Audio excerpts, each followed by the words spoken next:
صحيح، اقسم بالله انا مش اهلاوي والله. تاني كنت يعني فرحت بالفوز يمكن اكتر من اهلاويه. تعبت نفسيا في اخر الدقائق اكتر من اهلاويه.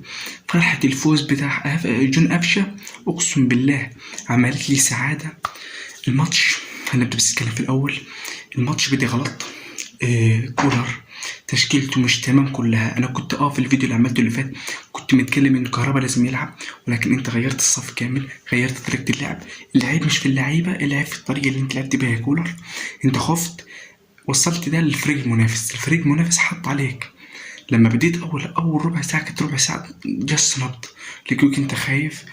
كله السبب منك انت الشوط الاول، ولكن التغييرات لحقت نفسك. شابوه قفشه، لعبته صراحه لعبته جميل جدا.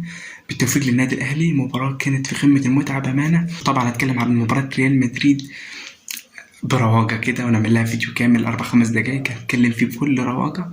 بس كده كان معاكم محمود من قناه ضغط لايك وشير سبسكرايب.